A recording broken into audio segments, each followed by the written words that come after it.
that the next 75 years will not only build on the achievements of the first, but will also recognize what we need to do to compensate for omissions, for errors, and for neglect. It is also my belief that the Jewish community of Greater Los Angeles will prosper during the next 75 years as a result of that recognition. Distinguished President of the Jewish Federation Council, distinguished guests, friends, ladies and gentlemen. Anne Frank believed that people are really good at heart. She saw each day as a new beginning. She was filled with love for her fellow man, filled with courage and hope that her world would become a better place. It is because of that indomitable spirit that we read about in the diary of Frank. Ladies and gentlemen, please greet with me Miss Foster.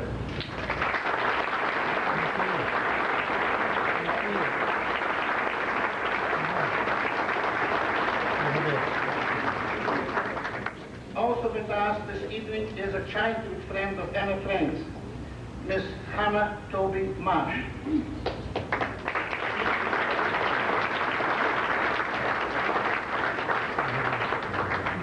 Sorry, she's not here.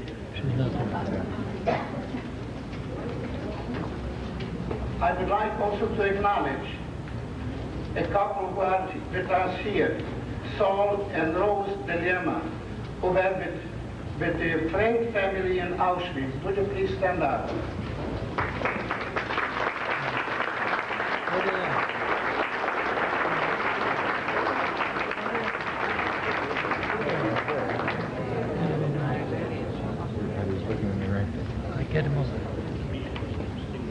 And now I'm delighted to introduce to you my co-chairman and the incoming chairman of the Martyrs Memorial, Mr. Jack Salisbury. Thank you.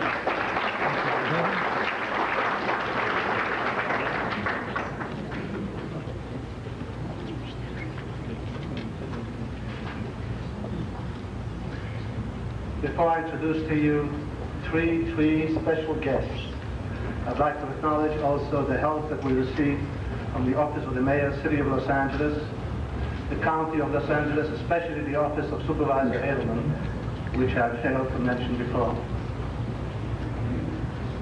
I'm going to be introducing to you three Annies this evening.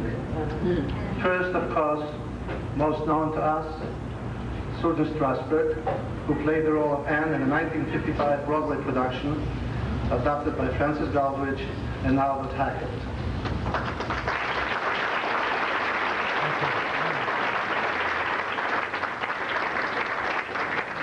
Many Americans, the honorary chair of the Anne Frank exhibit, who played Anne in 1959 film version directed by George Stevens.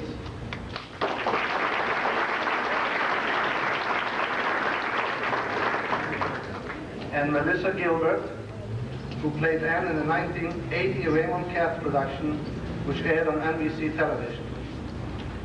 We appreciate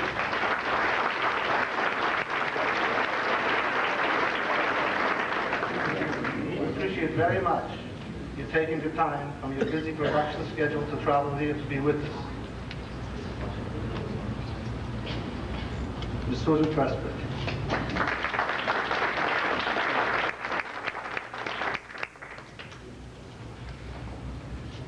I'm not Susan.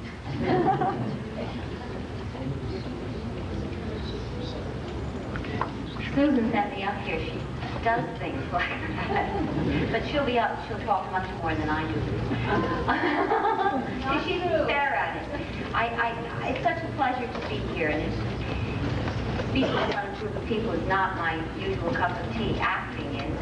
And I played Anne Frank in the film, The Diary of Anne Frank. I've met so many young women at the time that played Anne Frank all over Europe and Israel. I met 10 Anne Franks, and I'm just one of them, and I was fortunate enough to be in the movie. Yes, it changed my life, and I couldn't begin to say what it's done. Someone asked me a question out there, and I think it's a good answer, I hope.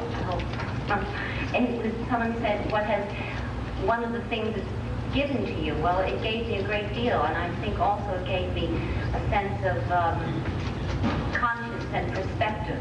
I was a very young girl at the time, and starting out in life, and it was the biggest and greatest thing that ever happened to me, even to this day. I'll never repeat that role.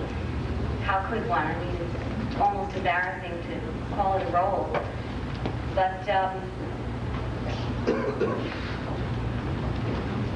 I have my place in history because of Anne Frank, and we're here because of Anne Frank and her beauty and her courage and her great belief in life. And I feel that rubbed off on me. It's very emotional to be here, and thank you so much for coming. I don't have much more.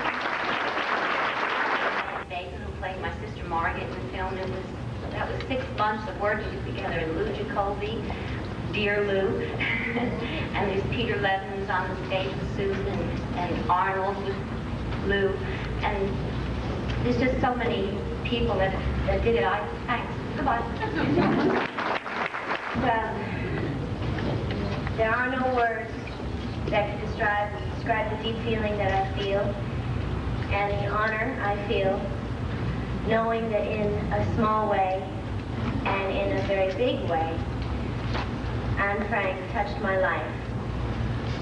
I carry her in my heart always, and her spirit and determination have guided me as well as countless others that have been fortunate enough to know her beauty.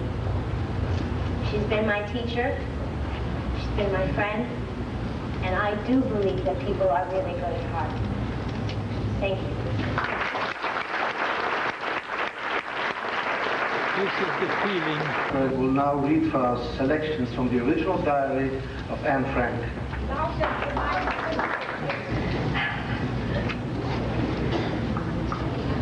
Dear Kitty, it's as if the whole world had turned upside down. But at least I'm still alive, and that, as Daddy says, is the whole main important thing. It's so strange in hiding. It's funny never to be able to go outdoors, never to breathe fresh air, never to run and shout and jump. I think it's the silence in the night that frightens me the most. Every time I hear a creak in the house or a step on the street outside, I'm sure the Nazis are coming for us. The days aren't so bad, except that I keep having fights with everyone. Yes, according to everyone in the house, nothing, and I repeat, nothing that I do is right about me. My appearance, my character, my manners. Sometimes I think, I'd like to give you such a smack that you'd fly right up to the ceiling. Why is it that every grown-up thinks he knows the way to bring up children, particularly the grown-ups that never had any? I keep wishing that Peter was a girl instead of a boy. Then I'd have someone to talk to. My sister is a darling, but she's so serious. Kitty, I'm trying to build my character. Really, I am. Every night before I go to bed, I think back over all the things I did that day that were wrong. Well, like fighting with Mother or putting the wet mop in Mr. Dussel's bed. And I say to myself, all right, Anna, that was wrong. And I make up my mind that I am never going to do that again. Never. Of course, I may do something worse, but at least I'll never do that again. I have a nicer side. A sweeter, nicer side.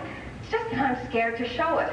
I'm afraid people are going to laugh at me if I'm serious. So somehow the mean Anne comes to the outside, and the good Anne stays on the inside, and I keep on trying to switch them around. Dear Kitty, the sun is shining. The sky is this deep blue. There's this lovely breeze, and I am longing, so longing for everything, to talk, to ride a bike again, to laugh till my belly aches, to have new clothes from the inside out, to have a hot tub filled to overflowing and wallow in it for hours, to be back in school with my friends. I believe that it's spring within me. I feel